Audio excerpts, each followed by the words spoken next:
अस्सलाम वालेकुम स्टूडेंट्स। आज हम द इक्लिप्स का रिमेनिंग पार्ट जो है वो पढ़ेंगे। कल आप लोगों ने जितना हिस्सा पढ़ा था उसमें ये था कि किस तरह से लोग जो हैं सोलर एक्लिप्स को देखने के लिए एक ख़ास जगह का तयन किया गया था कि वहाँ से वो ज़्यादा वाज़ेह नज़र आएगा, उस तरफ जा रहे हैं। और वो इंग्लैंड में नॉर्थ की तरफ है और हर कोई जो है वो ट्रैवल कर रहा था उस तरफ। अब जो ऑथरेस है आपकी वर्जीनिया वुल्फ आप के सामने एक बिल्कुल एग्जैक्ट पिक्चर जो है वो सारे सीन की पेश करेगी और आप इसको ज़रा ध्यान से पढ़िएगा, क्योंकि यूजुअली जो आप लोगों को क्वेश्चन आता है वो यही होता है कि give a graphic description of the solar eclipse, कि वो जो सूरज ग्रहण लगा था उसकी आप एक डिटेल्ड डिस्क्रिप्शन जो है वो दें। तो उसके लिए आपको ज़रा ध्यान से इन चीज़ों को देखना होगा। We will start from page 14, second paragraph इसका. By the time we were at the meeting place on a high fell where the hills stretched their limbs out over the flowing brown moorland below, we had put on to, though we were cold and with our feet stood in red bog water, were likely to be still colder. Though some of us were squatted on macintoshes among cups and plates, eating, and others were fantastically accoutered, and none were at their best. Still, we had put on a certain dignity. Rather, perhaps we had put off the glittered badges and signs of individuality. We were strung out against the sky in outline and had the look of statues standing in prominent on the ridge of the world. We were very, very old. We were men and women of the primeval world, come to salute the dawn. So the worshippers at Stonehenge must have looked among tussocks of grass and boulders of rock. वो कहते हैं कि पहाड़ों के बीच में एक वादी नुमा, जहाँ पर के पहाड़ों के लिम्स आपको ऊपर निकले हुए नज़र आते हैं, बहुत ही खुली वसी जगह है, मूरलैंड है। वहाँ पे वो कहता है कि राइटर बता रही है कि वहाँ पे कुछ दलदली इलाका भी है, लोगों के जो शूज़ वगैरह हैं उनके साथ भी मिट्टी वगैरह लगी है। कुछ ऐसे हैं कि वहाँ पे ग्रास पे वो स्क्वैट होता है, जैसे आप लोग आलती पालती मार के बैठते हैं, उस तरह से वो बैठे हुए हैं, चाय पी रहे हैं। कुछ वो कहते हैं कि अपनी तरफ से सारों ने अच्छे साफ़ सुथरे ड्रेसेस पहने हुए हैं। कोई भी अपने उस तरह से कहें कि वो ज़ाहिर है कोई किसी फंक्शन में तो नहीं आए हुए, लेकिन एक डिग्निटी है सब में। They are all human beings, they are all dignified. दे कहते हैं हमने अपना इंडिविजुअलिटी का जो बैज है, यानी जैसे हम किसी फंक्शन में जाते हैं ना, हम कहते हैं हमने ये पहना है ताकि हम दूसरों से डिफरेंट नज़र आएँ। कहते हैं ऐसी चीज़ नहीं है। वो जो साइंस ऑफ इंडिविजुअलिटी हैं, इनफरादियत हमारी है, वो ख़त्म हो चुकी है। हम सब यहाँ पे हमारा एक ही मकसद है, एक ही वजह से हम यहाँ पे इकट्ठे हुए हैं। और वो कहती है कि मुझे यूँ महसूस हो रहा था कि जैसे हम कोई बहुत पुराने कदीम ज़माने के लोग हैं। जैसे पहले ज़माने में लोग जो हैं वो सूरज की परस्तिश करते थे, तो वो सुबह सवेरे ज़ाहिर सूरज निकलने से पहले वो इकट्ठे होते होंगे किसी खुली जगह पे, और वो आके to salute the dawn means के सुबह के वक्त को जब सूरज तुलू होता है उस वक्त को वो सलामी पेश करने के लिए हाज़िर होते हैं या वहाँ पे उसकी इबादत करने के लिए आते हैं। तो उनकी तरह से हमारी जो अपीयरेंस है वो लग रही थी। So the worshippers at Stonehenge must have looked among tussocks of grass and boulders of rock. Boulders of rock, वहाँ पे चट्टानों के बड़े बड़े पीसेस जो हैं पड़े हुए हैं, पथरीली सी ज़मीन है और बीच बीच में घास भी काफ़ी घनी सी उगी हुई है। तो वो यहाँ पे एग्जाम्पल दे रही है कि जो लोग कदीम ज़माने के, स्टोनहेंज जो है ये एक पुराने ज़माने की एक इबादतगाह है। ये Stonehenge is the name of the place. तो कहते हैं कि यहाँ पर जब लोग इकट्ठे होते होंगे तो उसका ख्याल है कि वो इसी तरह से दिखते होंगे कि जैसे ये लोग नज़र आ रहे हैं। Suddenly from the motor car of some Yorkshire squire there bounded 4 large lean red dogs, hounds of ancient word, hunting dogs they seemed, leaping with their noses close to the ground on the track of boar or deer. अब इसी दौरान वहाँ पर एक कोई बहुत बड़ा जागीरदार आता है, उसकी एक बड़ी सी गाड़ी है, उसमें से 4 उसके शिकारी कुत्ते निकलते हैं और वो उनको लेके आगे जा रहे हैं और वो ज़मीन को सूंघते हुए, जैसे उन्हें किसी पिग की या किसी डियर हिरन वगैरह किसी की उनको स्मेल है और वो तेज़ी से उसको सूंघते हुए आगे बढ़ते जा रहे हैं। यानी ये सारी चीज़ें बताने का उसका मकसद ये है, एक तो ये कि आपके सामने एक पिक्चर आ गई, किस तरह का सीन है, कैसी जगह है, कैसे लोग बैठे हुए हैं, किस तरह लोग मूवमेंट कर रहे हैं, और दूसरा ये कि पुराने ज़माने के जो एंशिएंट लोग थे उनके साथ वो किस तरह से रहते होंगे, थोड़ा सा उसने वो भी हिंट दे दिया। Meanwhile, the sun was rising.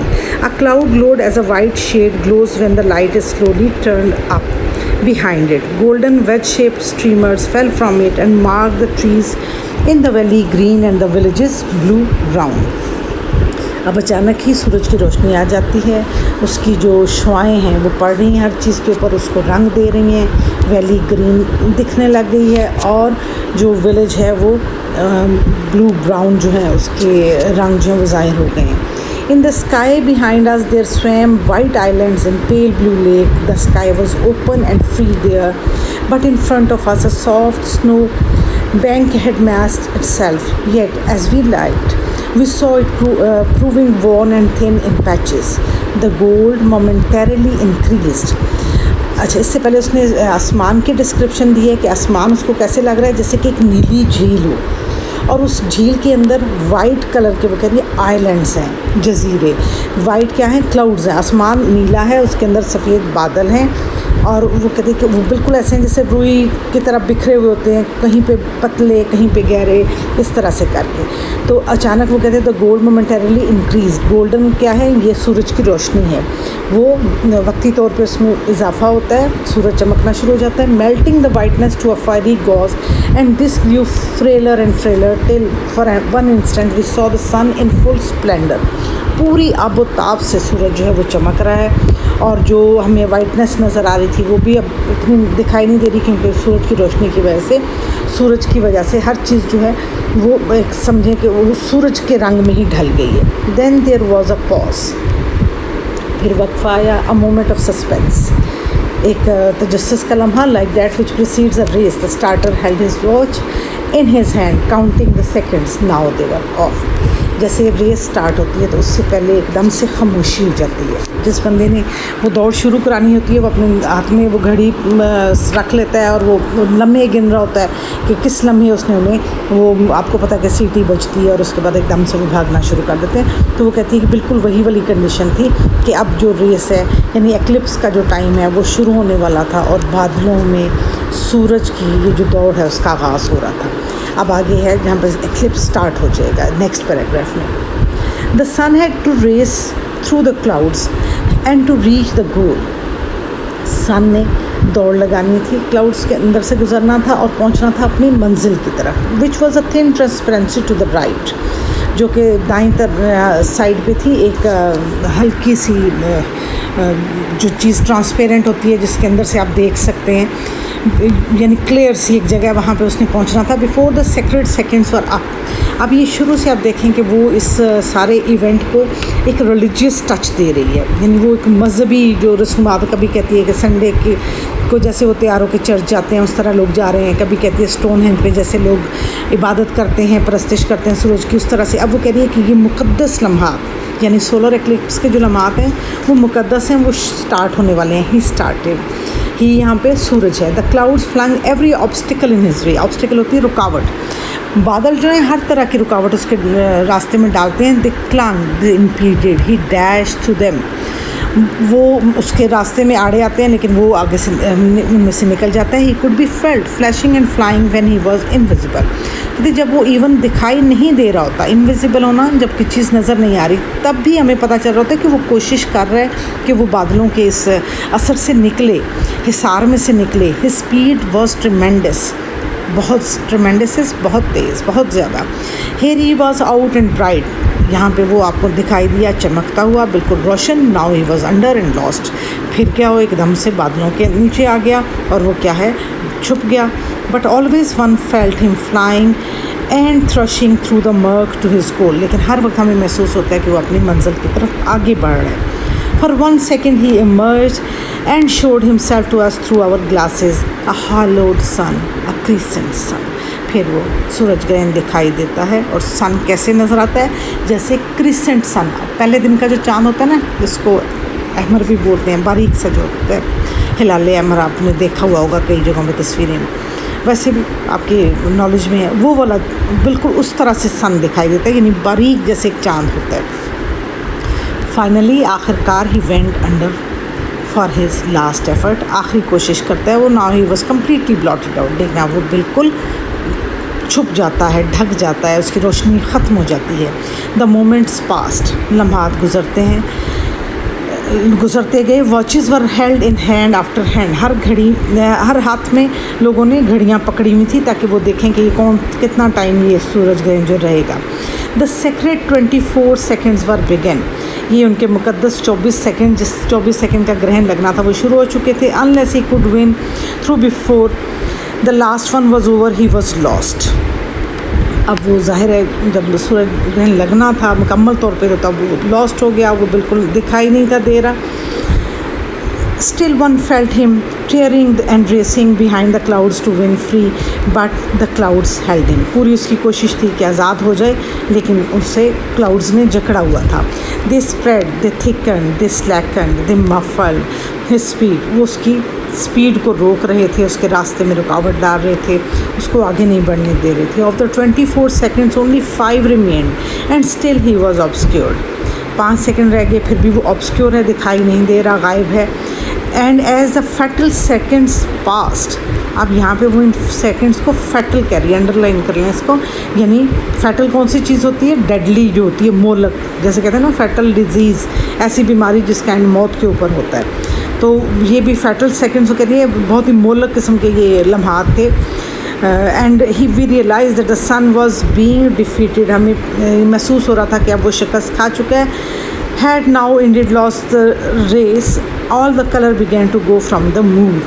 अब वो जिस जगह पे खड़े थे उस जगह से तमाम रंग जो उस मैदान से उस वादी से गायब हो चुके थे। The blue turn to purple, the white became livid as at the approach of a violent but windless storm. जो वाइट ब्लू कलर है वो पर्पलिश सा दिखाई दे रहा था, यानी जामुनी रंग सा जो हो जाता है, और वाइट जो है वो भी बिल्कुल जर्द सा हो गया। यूँ लगता है कि जैसे एक तूफ़ान आया लेकिन उसमें हवा नहीं थी, विंडलेस स्टॉर्म में। पिंक फेसेस वेंट ग्रीन, चेहरों की रंगत भी जर्दी माइल ग्रीनिश हो गई। And it became colder then ever, और ज़ाहिर है सूरज की रोशनी नहीं थी तो ठंडक ही ठंडक थी हर तरफ। This was the defeat of the sun, ये सूरज की शिकस्त थी। And then this was all, so we thought, turning in disappointment from the dull cloud blanket in front of us to the moves behind. तब हम लोगों ने मुड़ के उस सारे वो जो उसके ऊपर एक बिल्कुल उसने ढका गया था, उसके ऊपर एक ब्लैंकेट आ गया था डार्कनेस का, उससे अपनी नज़रें हटा के हमने इर्द गिर्द की ज़मीन की तरफ देखा। They were livid, they were purple, but suddenly one became aware that something more was about to happen, something unexpected, awful, unavoidable. एक गैर मुतवक्को चीज़ जो है कहती है अभी वो भी होने वाली थी, हमें नहीं पता था, जिसको कि हम रोक नहीं सकते थे। The shadow growing darker and darker over the mood was like the healing over of a boat which instead of writing it self at the critical moment turns a little further and then a little further on its side and suddenly capsizes। कहते बिल्कुल उस कश्ती की तरह जो गहरे पानियों में है, अपने आप को संभालने की कोशिश करती है, लेकिन एक दाएं बाएं सीधा होने के बाद वो अचानक डूब जाती है। वो कहती है बिल्कुल इस वक्त यही हालात थे इस ज़मीन के सूरज की रोशनी के बग़ैर। So the light turn and heeled over and went out, सूरज की रोशनी आई थोड़ी देर के लिए और फिर वापस चली गई। दिस वॉज द एंड, ये इख्तिताम था। The flash and blood of the world was dead. अब ये हैं वो इफ़ेक्ट्स जो कि राइटर जो है वो आपको बता रही है कि सूरज ग्रहण जब लगता है तो उसके असरात क्या होते हैं। वो कहती है कि यूँ लगता है कि जैसे ज़िंदगी छिन गई हो, रूह छिन गई हो इस दुनिया की, हर चीज़ लगता है कि ज़िंदा ही नहीं है। Only the skeleton was left, सिर्फ लगता है कि एक क्या पीछे रह गया, ढांचा, skeleton. It hung beneath us a frail shell brown dead withered, तो बिल्कुल मुरझाई हुई डेड, एक हमारे बेशक हमारे कदमों के नीचे वो दुनिया है लेकिन वो लगता है कि जैसे सूखे हुए पत्ते की तरह से है। Then with some trifling movement, this profound obeisance of light, this stooping down and abasement of all splendor was over। आखिरकार ये जो एक शिकस्त थी, उसकी रोशनी का खो जाना था, एक उसकी बहुत ही मतलब उसको जो हकीर बना दिया गया था सूरज को, उसका स्प्लेंडर उससे छीन लिया गया था, हर चीज़, ये वो वक्त जो है वो ख़त्म हो गया. Lightly on the other side of the world up it rose, it sprang as if life and movement after a second's tremendous pause completed the other, and the light which had died here rose again elsewhere. और एक side से हमें नज़र आता है सूरज की रोशनी आना शुरू हो गई है यहाँ, जो कि सब कुछ ख़त्म हो चुका हुआ था. दूसरी तरफ से ज़िंदगी की वो लहर जो है वो दौड़ती हुई नज़र आती है. Never was there such a sense of rejuvenescence and recovery. कहती कभी भी इतनी ज़्यादा खुशी जो है वो महसूस नहीं, जो इस वक्त हमें महसूस हो रही थी कि दोबारा हम दुनिया में ज़िंदगी में वापस आ गए हैं. All the convalescence and respites of life seemed rolled into one. यूँ लगता था कि ज़िंदगी की सारी रौनकें, सब कुछ जो कि पहले वो ख़त्म हो चुकी थी, एकदम से वापस आ रही हैं. Yet at first so light and frame and strange the colour was sprinkled rainbow like in the hoop of color that it seemed as if the earth could never live decked out in such frail tints. It hung beneath us like a cage, like a hoop, like a globe of glass. It might be blown out, it might be stolen.